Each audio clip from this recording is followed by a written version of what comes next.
Yeah, y'all doing? It's Judge Lynn and a very unhappy Zora.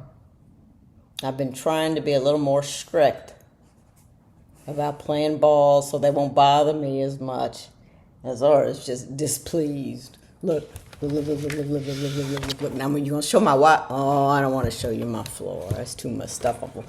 But you know, the level of chaos on my floor in this room is directly related to the level of my happiness and the level of because it's directly related to how much work I've been doing, which is directly related to how much time I have not been worrying.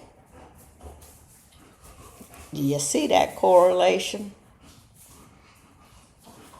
Mess equals happy because I'm thinking and not worrying. Had a very good talk today with a woman who gets me. And she explained a few things to me that I need to adjust. But that's cool. That's cool. Now that's Decca. Want to say hello to the people? No, you don't want to say hello to the people. Anyway.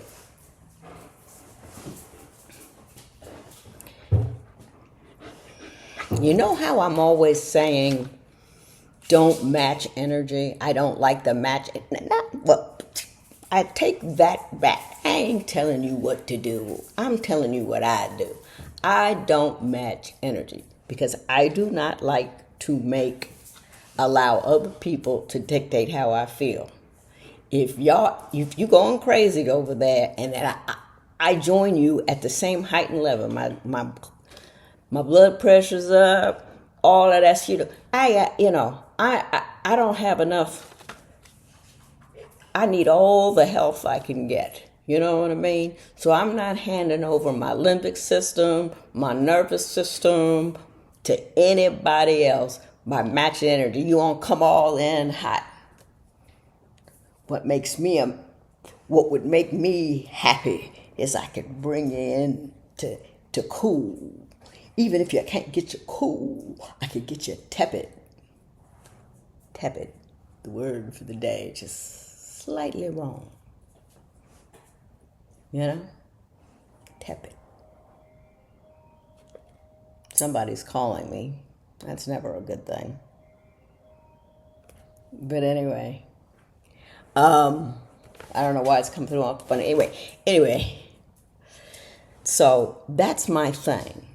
I want to be able to dictate the other person's energy, not have that other person's energy dictate mine. And that person is still calling. Hang on. It always bothers me when people call me twice in a row, back to back, once I don't answer, because that's what happened the day my husband died. They just kept calling. And I was on the phone, and I said, well, it couldn't be that important. So now, if someone calls me back to back, I do not have the emotional ability to ignore the call. I have to go get it. But anyway, and then it wasn't nobody important, which was terrible. But anyway, I was talking about matching energy, about how I have this thing about you don't dictate how I feel. I want to be able to control the situation. And you got to think about it. Whenever you're loud and poppy and angry, you're not really in control of yourself. Your mind is full of static. And if you can't control yourself, how can you control the situation? You can't adjust for new people coming in or going out because you're all on that anger or that upset, and you can't think. And when you can't think, you can convince. You can momentarily terrorize folk. But at what cost? Lost your dignity. They think you're crazy. They don't care. And all of that. So I don't match energy in general. But as I also say, this is another one of my rules, is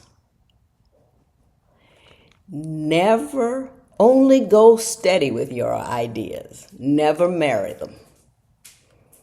Because when a new and better idea comes along, you can trade up with less emotional paperwork. So my idea was that I don't let the environment dictate my energy. Now I got a corollary to that, an adjustment to that I discovered today at Hobby Lobby. I went to Hobby Lobby because somebody told me, well, that's not what I went. I was told I needed to go out. And, you can order anything you want on Amazon. So someone, took me to task about how much I wasn't leaving. And I'm like, isn't it easier just to be at home? I said, nope. She said go out. So I went out, went to Hobby Lobby. And it was busier than usual. But you want to know what I saw? It was the most terrific thing. It was a room full of people, full of a whole lot of stuff. And wasn't nobody in a hurry. Everybody just looking at things, putting them down, picking up other things, putting them down, And I looked around. Nobody was worried. The line was long. At the checkout, did nobody seem to care. And I was like, what is this? Have they pumped gas into here to make it like it's like so we can be all cool and calm, like some calming, like vaporized Valium? Is this what's going on here? No. People are in there.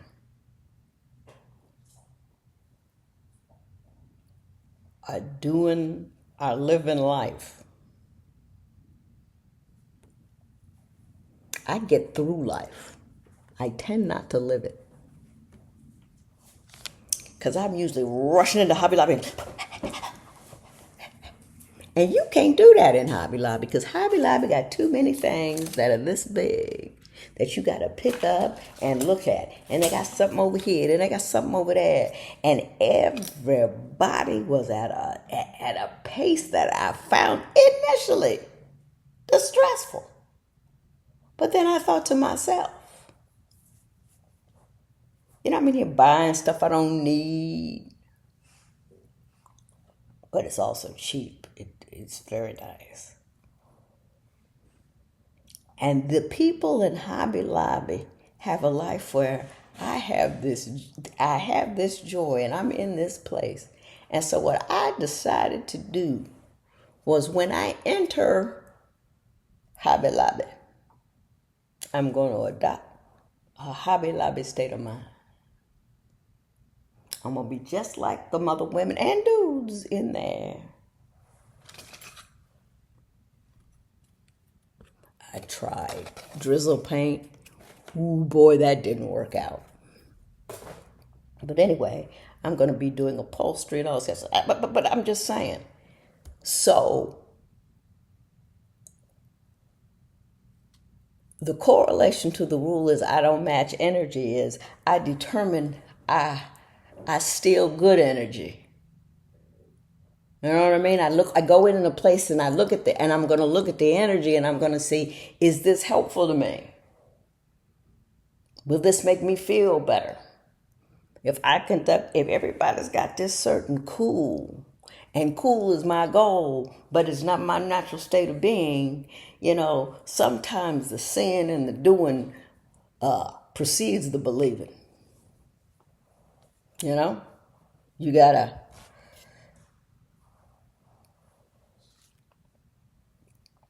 whole lot going on in my head. But anyway, I want to show you my house.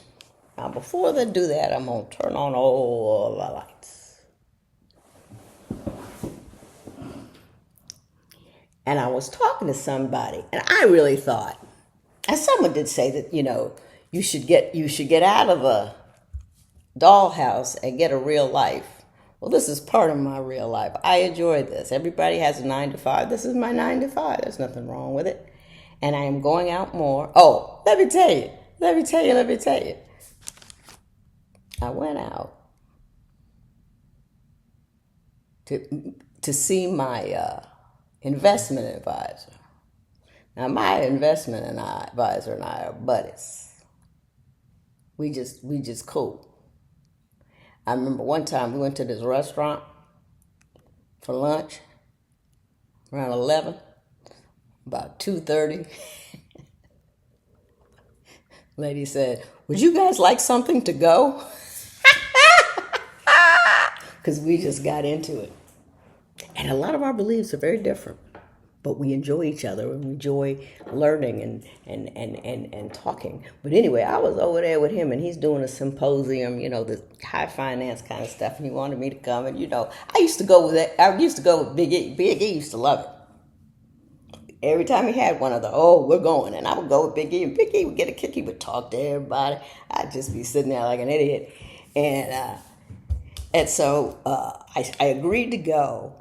And then he called me this morning, or yesterday, I can't remember what the heck happened.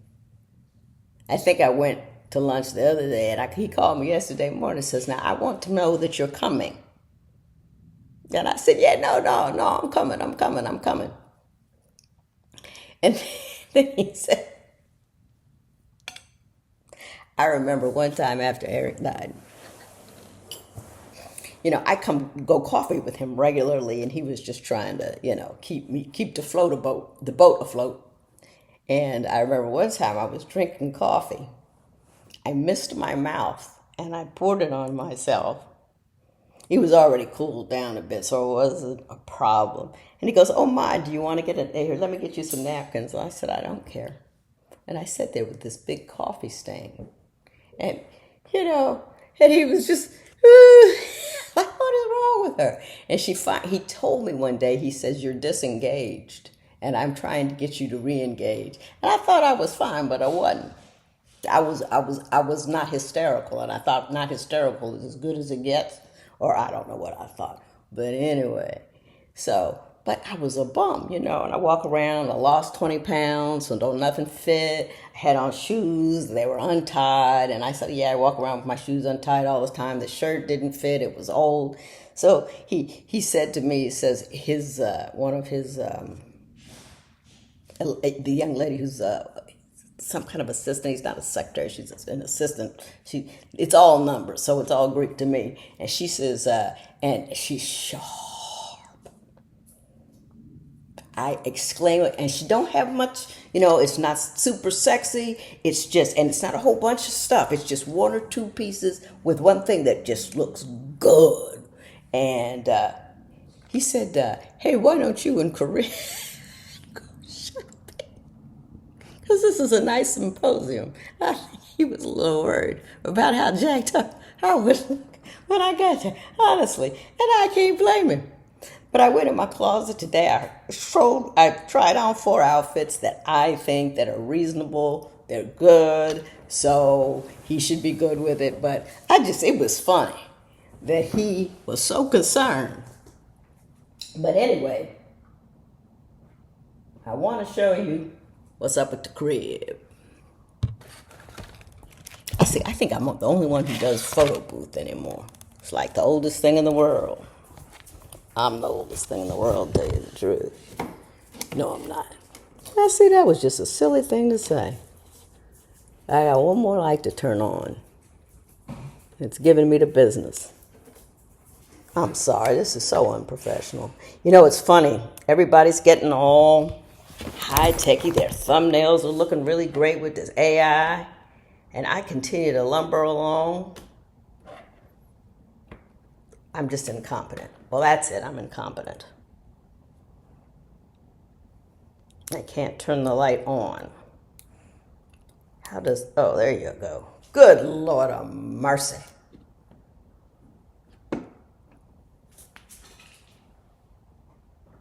So I have to show you all my changes. Now, can you see that? That's the living room. That's the little book nook.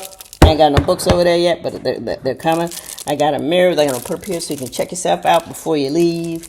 But this is really what I want to show you. This.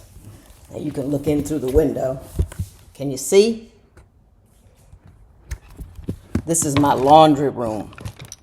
I built this extra room. This is going to be an extra bathroom.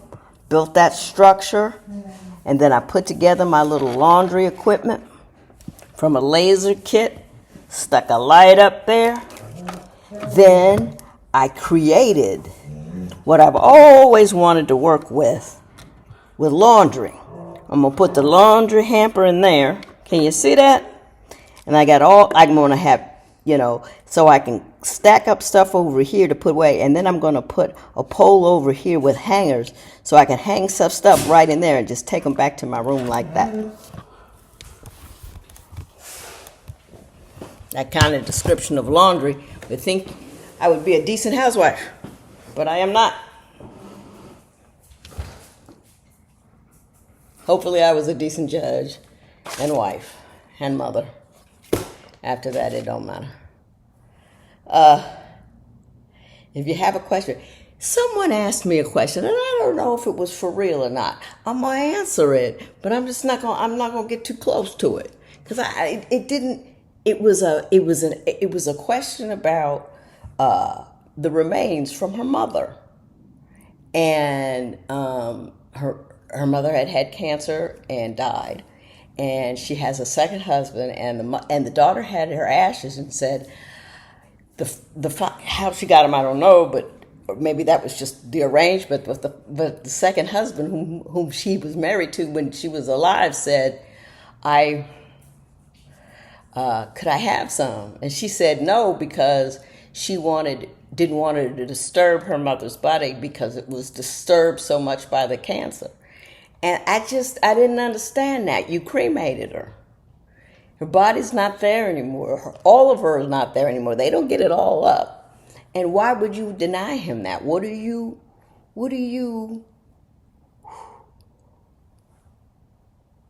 I don't know what you lose by letting him have. I don't understand. You asked me to give you another perspective, but and the other perspective is I just don't quite know what you lose by letting him have some of her ashes. I don't understand that. And you gave a reason about I didn't want to disturb her in death like she was alive, but once you've cremated her, she's pretty been, that's disturbed, and it's not all together anymore. Just, be kind to people. Don't look for esoteric reasons not to accommodate.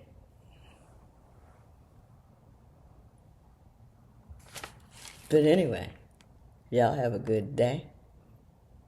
I'm going to try to have one. If I find a really nice outfit that I think I might wear, I'll add it on here. No, I won't. I know that I won't, but maybe one day. Maybe I'll do a fashion show as a short. All right, listen, y'all have a good day. If you got a question for me, ask me down there. You click my link tree. It says Ask Judge Lynn. It will send me an email. It also has a tag to my books, Making Marriage Work, My Mother's Rules, which means it's a practical guide to becoming an emotional genius. I believe that we are far too emotional these days, and we will do better. I'll tell you what, somebody fussed at me at the next time because I was doing something emotionally incorrect. And, when you get something wrong, it's not usually because you misunderstood the circumstances. It's your feelings didn't allow you to feel in a manner that was appropriate or able to really assess your circumstances. Well, that's what I found mostly on the municipal bench. I'm just saying, y'all have a good day.